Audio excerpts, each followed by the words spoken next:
Welcome to WDEX. Yes, I'm back, Todd Saylor. And I am, yes, the author of the brand, the book, and the Attitudinal Disordered, Wired Differently.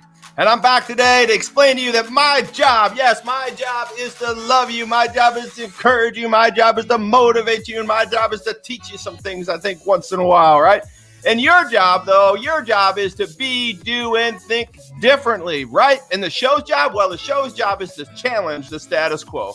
Challenge that dastardly stand of quo. Get us out of the land of quo and dare not to be average. Well, today's a short show, so everybody got to give me a round of applause already because I told you last week. You see, I told you last week that I was going to take 2 weeks off because I've got so much going on.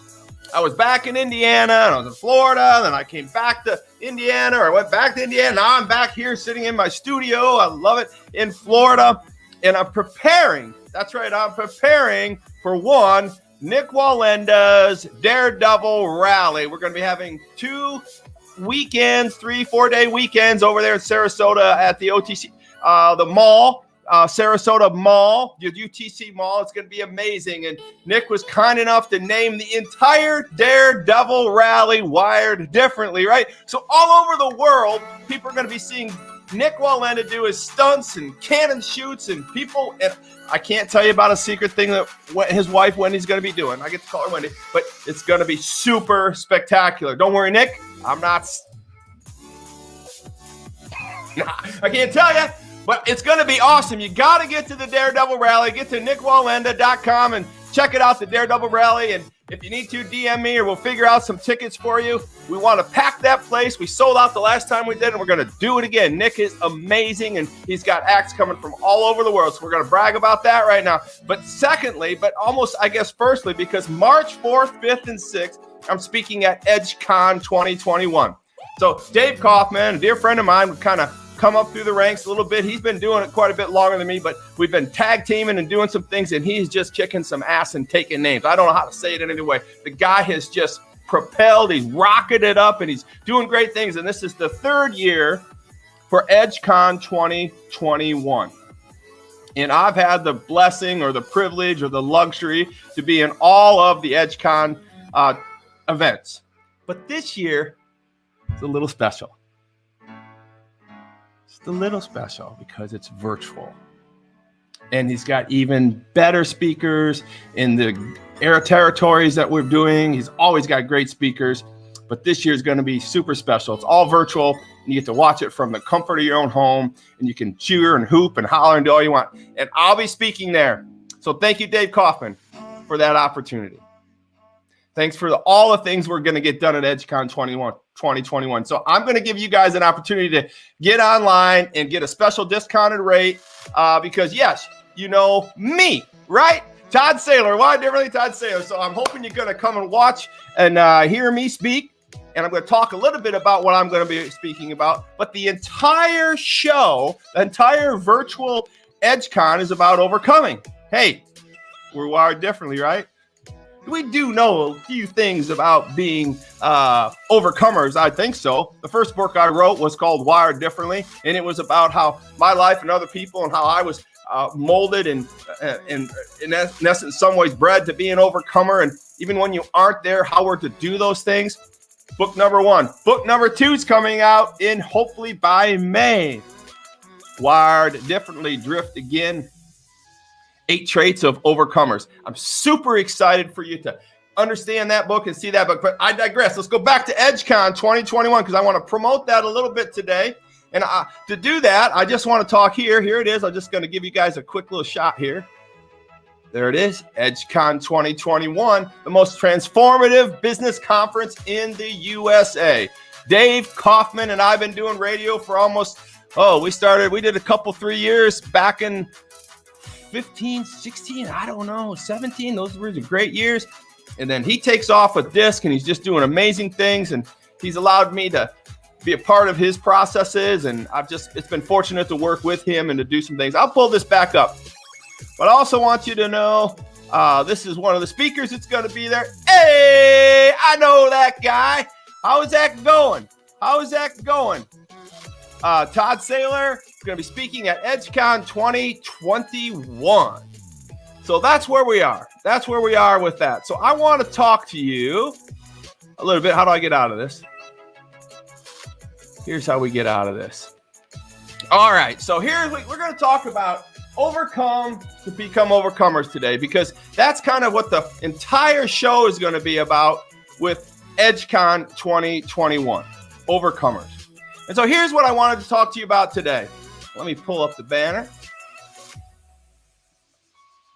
Overcome to become overcomers. So this whole idea of overcomers is amazing when you think about it. Matter of fact, this idea of overcoming anything is the mere calling of being wired differently in many, many regards. So I had a couple stories I wanted to tell you. They're just little stories, right? They're just little stories. And here's the idea of the story is that overcoming doesn't have to be epic. You know, I know there's a lot of stories about people in the war and a lot of stories about coming over poverty and all that. And I'm all about it. I am all about it. But I just want to kind of tease you a little bit and make sure that we all know how to overcome. And that's what we're going to be talking about at EdgeCon 2021. And my speech will be titled Overcome to Become Overcomers. But I just wanted to give you a little kind of a shot in the arm. So I got a quick little story. So I was back in Indiana this last week, and it was miserably cold. It was so cold you couldn't feel your fingers, your toes, and you couldn't do much of anything in the weather because it was just so stinking miserable. Well, I woke up about 4 a.m. on a Friday morning, and I remember feeling frigid and cold. My entire cabin had lost heat, right? And so I got a moral of the story. You're going to like this story. So I'm freezing in my cabin. I'm literally in my night clothes, and I can't keep warm. I wake up, and I have no heat. And I'm thinking, it's 4 o'clock in the morning. The heater's broke. I can't go outside. There's no light. I don't have really any flashlights but my iPhone flashlight. And I'm concerned about what's going on. So I kind of rustle up and put some clothes on, and I can't figure out the heat because this is a little cabin out in kind of the woods in the lakey area, and there's no real refuge. So I bundled up real good, and I went out to my van, and I started it up. I wanted to get it warm so I could go into town and figure out what I was going to do. But as I was walking out to the van, I realized I heard running water. I had running water. Running water. So what's going on with running water? Well, running water is simply this. Water's running all over my house, my yard, my little, 800 square foot cabin. The water line had broke a main in the outside shower. Why anyone build an outside shower in Indiana, I don't know. And why I didn't turn the water off in the winter, summer, I don't know. But the bottom line is I had water, epic amounts of water pouring out of my shower, coming down the hill and going into damn near into the lake. It was just crazy. 4 a.m. water. I realized I didn't have much time. Here's an overcomer thing for you, because I want to tell you this. I didn't have much time. There was no one to call. There was no lights. It's freezing. I can't feel my hands, and I'm standing in water. Now, what do I do? And I think to myself right away, I got to call a man. I got to call someone to help me. And I'm standing in water, outside freezing. And now what is going to go on with this? And I think to myself, I go back, I regroup, warm up my fingers, and I said to myself, you can do this. You see, there was a cellar in this little cabin out in the woods, but it's about 9 feet into the ground. And I know that's where the water lines are. Well, I'm not really a fix-it guy, and I really don't know how to do this kind of stuff. But I'm thinking to myself, I'm going to lose this entire cabin. I'm going to lose everything. That basement's going to be flooded with water. Who knows how long it's going to hit? It's going to hit the heater. It's going to break the heat. All kinds of things could go wrong. But I'm scared.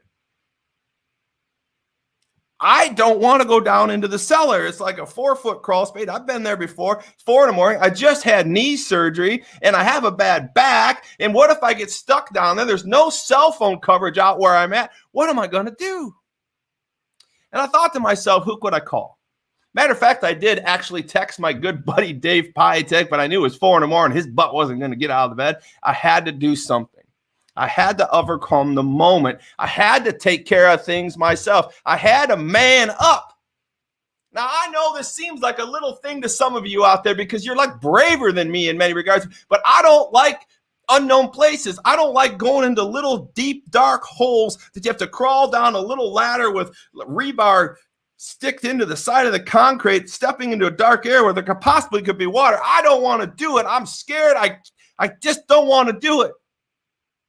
But the bottom line is I ended up getting a shovel, digging up the hatch, climbing down that 9-foot cellar.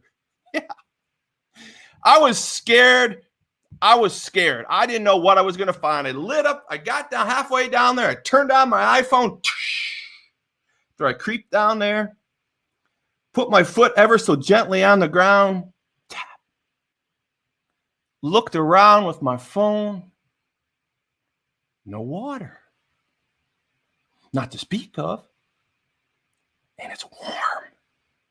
It's so warm in this dungeon place, even though it was closed and chilly and moist and everything, but I was warm. I was safe. I was happy. The bottom line is I overcame that fear, was down in the cellar. I quickly looked for pipes and followed them all around, and shift 1, shift 2, shift 3, and fourth one did it. I climbed up that cellar, crawled out of the cellar into the snow, back on the ground. It was pitch black, and I just kind of laid there for a second, and I thought, man, I did it.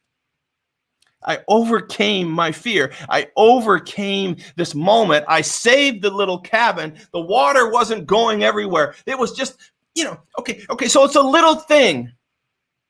But listen to me, this overcomer exercise, this overcomer attitude, this idea of doing something out of your comfort zone, this idea of doing something. Do you realize the high I had that entire day of one? I don't call it a small overcoming moment, but I do call it epic for me because I was fearful of dark, cavernous cavities.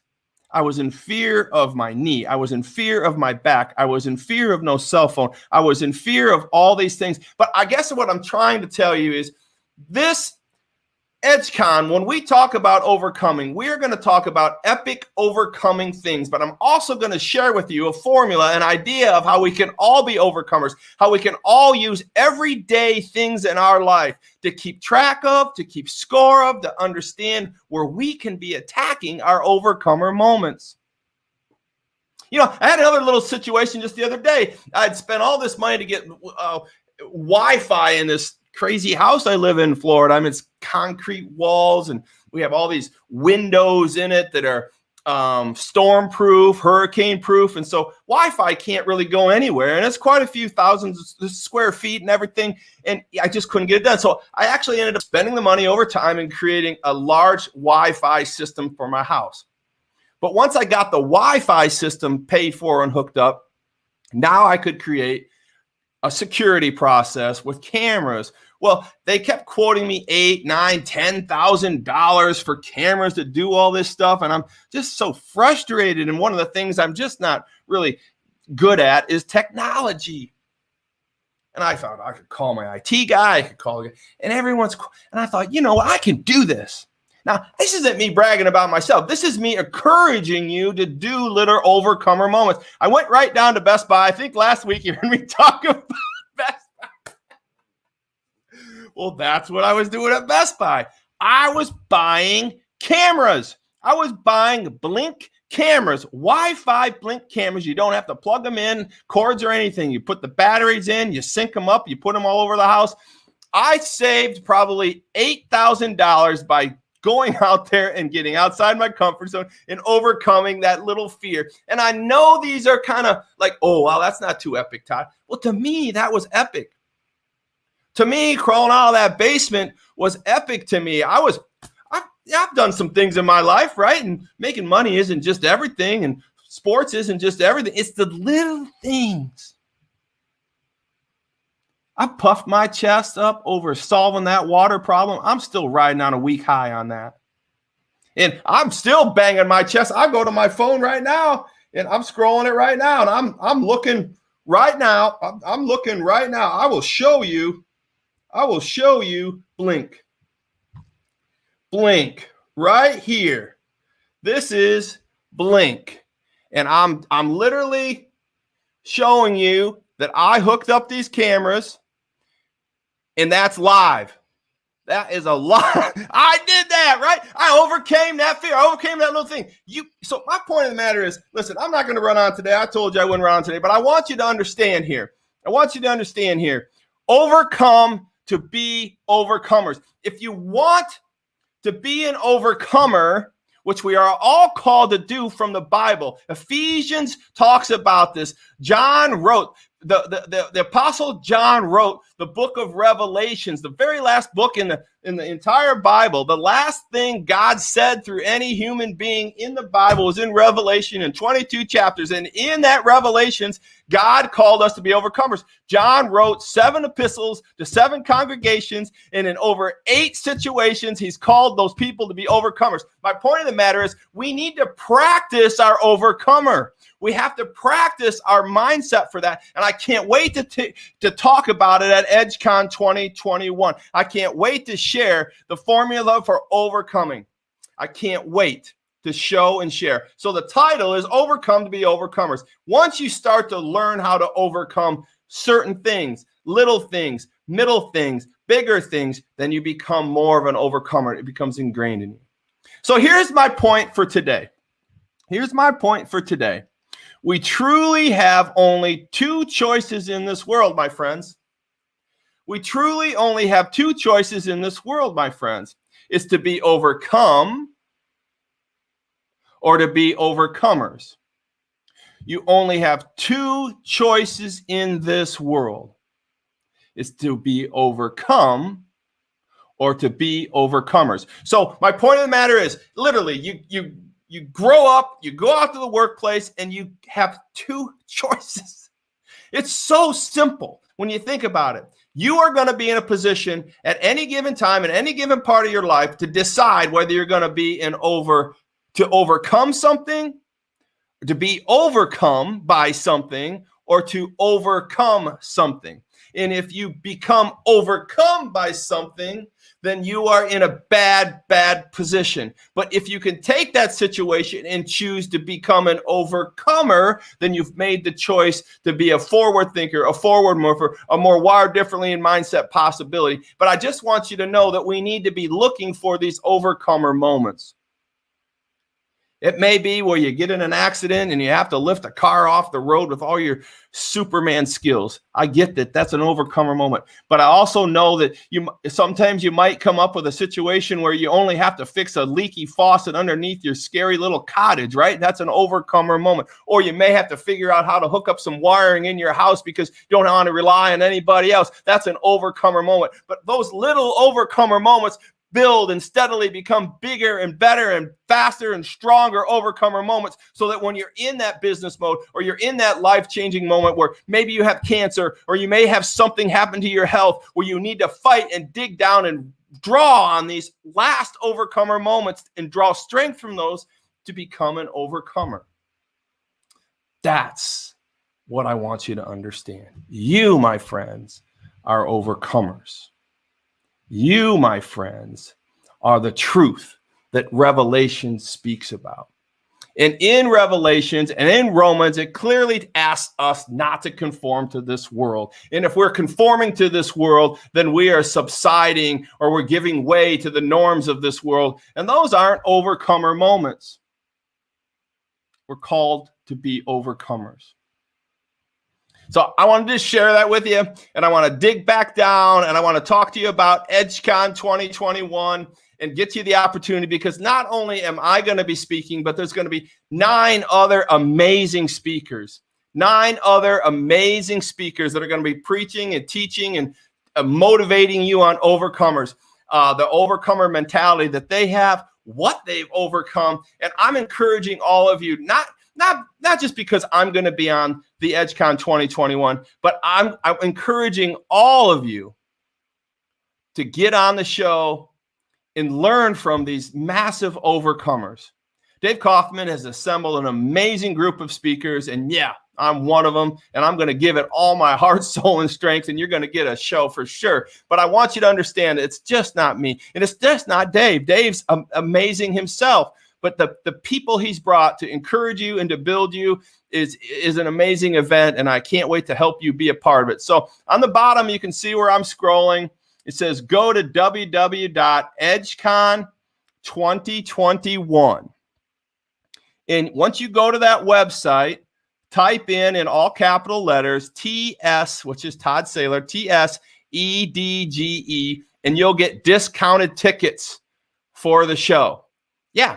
And if you have any troubles, just DM me and I'll make sure you can get those tickets and have the event that you need to have happen in your repertoire. So this is what I wanted to share with you. The overcomer, to become overcomers. I wanted you to understand these little things in life that I need you to be doing to practice your overcomer moments. Pick out some fears this week. Pick out some things that you just haven't got done. Pick out some stuff that just a little bit out of your comfort zone and take that dude on. Bring it home. Make sure that that is exactly how an overcomer works. So I wanted to wrap this up. I told you it'd be short today, and I just didn't want to miss. I've had 26 consecutive Sunday shows. My good friend Raj challenged me to get on here and do a show roughly 26 weeks ago. And the first show was just me and my wife driving in a truck. Just a truck. We were coming home from Atlanta. We had stayed in a nice little hotel, and we had a good weekend getaway. And I said, we got to do it. I'm just nervous about doing this show. I just really don't know what I could do or what I could say or how it would work. And Raj said, you got to go live and just give them 15 minutes. And, I was apprehensive in my stomach. I was apprehensive in, what would people respond or how they would feel and what would they would say. And they would just be laughing at me, or if my content would matter and if it could fit the quality that I would expect from me and my writings and everything I've done in my life. And that was an overcomer moment for me for sure when I first went live and we had fun on that show in the truck driving on the way home to Atlanta. So I want to thank my wife for having a lot of fun with me on that show. But that was 26 shows ago, and we really didn't have a script. I didn't have any green screen. I didn't have any props. I didn't have any mentality of a prepared speech or purpose. But, the show's really evolved into a quality product. And I really want it to be meaningful for everyone. So thanks for tuning in on this Sunday. And I want you to understand that Nick Wallenda, the Daredevil rally, is coming to Sarasota UTC Mall. And we're all going to be there wired differently. It's going to be a blast. And don't forget to get your tickets at www.edgecon2021.com.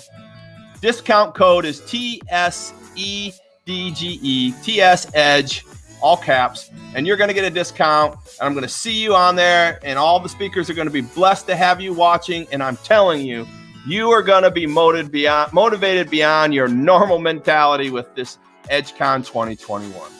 So thanks, Nick Wallenda, for supporting the Wire Differently movement and wearing my shirts so many places on TV, and now naming the Daredevil rally presents Wire Differently. It's just a privilege to be doing business with you in that environment and motivating people. And thank you, Dave Kaufman, for motivating people and continuing with EdgeCon 2021 during the COVID. So for now, let's do this thing called life. And let's just figure out how we can do it together, wired differently. Thank you so much for tuning in, and we'll see you next week. And I hope to see you at EdgeCon 2021. And hey, I hope to see you at the Nick Wallenda's Daredevil rally at UTC the next 2 weekends. Thanks, team. Have a great day, and let's do this thing called Wired.